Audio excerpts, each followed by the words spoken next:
Assalamualaikum warahmatullahi wabarakatuh. Perkenalkan, nama saya Yuli Lestari dengan NPM 102210045.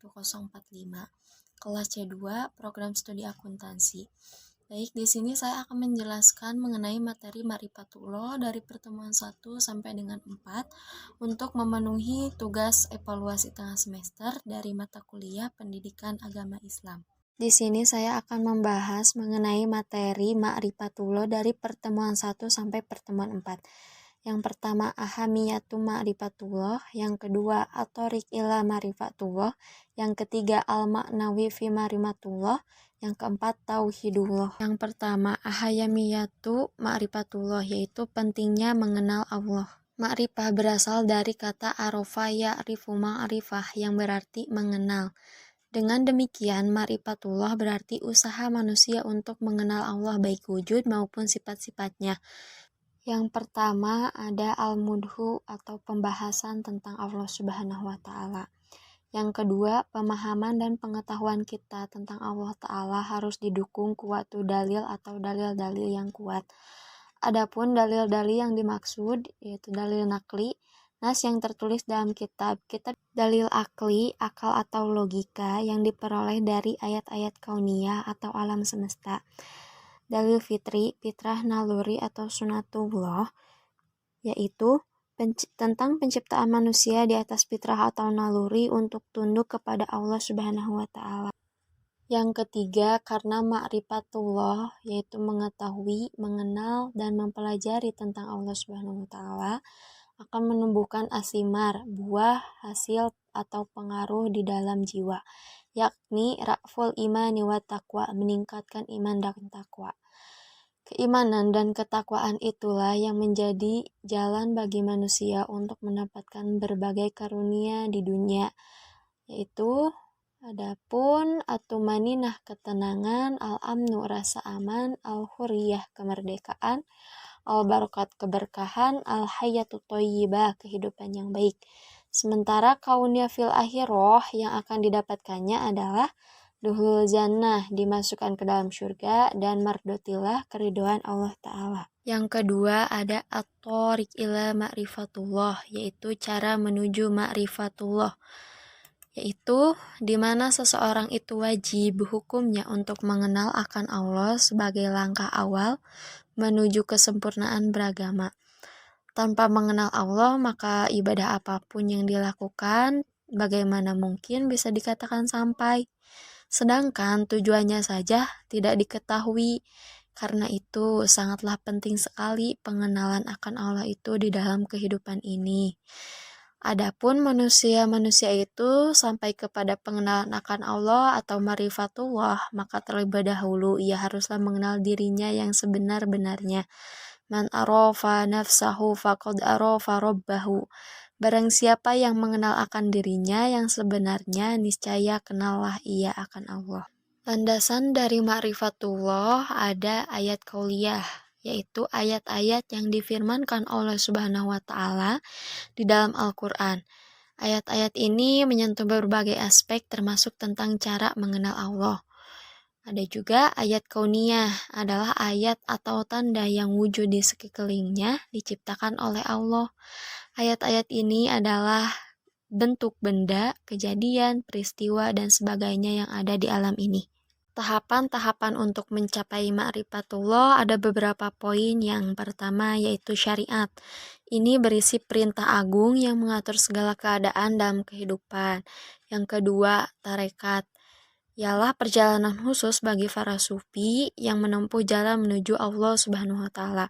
Yang ketiga, hakikat.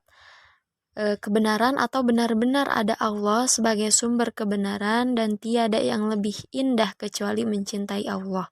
Yang keempat, makrifat. Dari segi bahasa, makrifat berasal dari kata arofa ya'rifu irfan makrifan, yang artinya pengetahuan atau pengalaman. Untuk metode jalan menuju ma'rifatullah ada beberapa poin, yaitu zikrullah, tafakur, muqarabah, muhasabah, dan wirid.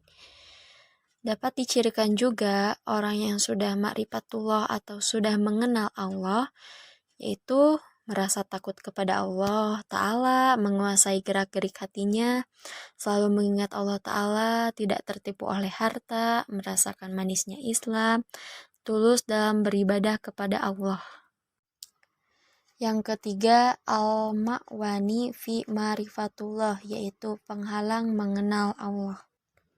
Secara garis besar, terdapat dua hal yang bisa menghalangi manusia dalam mengenal Allah.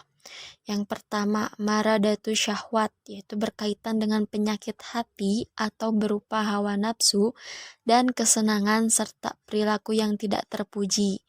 Yang kedua, maradatu syubhat, berbagai hal yang menimbulkan keraguan lebih banyak berkaitan dengan masalah akal atau logika, kefasikan atau al-fisku. Untuk ciri-ciri orang yang mempunyai sifat berasal dari penyakit syahwat atau maradu syahwat, yang pertama ada kefasikan al-fisku. Orang fasik terbagi atas dua jenis, yaitu fasik kafir dan fasik fajir. Orang fasik yang kafir adalah mereka yang tidak beriman kepada Allah Subhanahu wa Ta'ala dan Rasulullah Shallallahu alaihi wasallam. Adapun fasik fajir adalah mereka yang meminum khamar, mengonsumsi makanan yang diharamkan, berzina, mendurhakai perintah Allah lainnya, keluar dari jalan ibadah, masuk ke dalam kemaksiatan. Yang kedua, kesombongan atau al-kibru. Kesombongan merupakan suatu sikap di mana hati seseorang ingkar dan selalu membantah terhadap ayat-ayat Allah Subhanahu wa Ta'ala. Yang kelima, banyak melakukan perbuatan maksiat, ka'saratul ma'asi. Al-Bagdawi pernah berkata, minuman khamr itu telah membuat atau telah menutup akalnya sehingga dia menjadi mabuk. Sifat yang berasal dari penyakit subhat atau maradu asyubah. Yang pertama, kejahilan atau kebodohan al-jahlu. Yang kedua, keraguan-raguan atau al-irtiyab. Yang ketiga, penyimpangan al-inhiraf. Yang keempat, kelalaian al-ghaflah. Yang keempat, tauhidullah atau mengenal Allah. Tauhid berasal dari kata wahada yuwahidu tauhidan, yang artinya menyatukan, mengesahkan atau mengakui bahwa sesuatu itu satu. Dari kalimat tauhid tersebut mengandung dua prinsip yang harus dipegang seseorang muslim. Prinsip tersebut adalah al-nafyu, artinya peniadaan, merupakan penegasan tentang tidak adanya sesembahan yang hak selain Allah Subhanahu wa Ta'ala.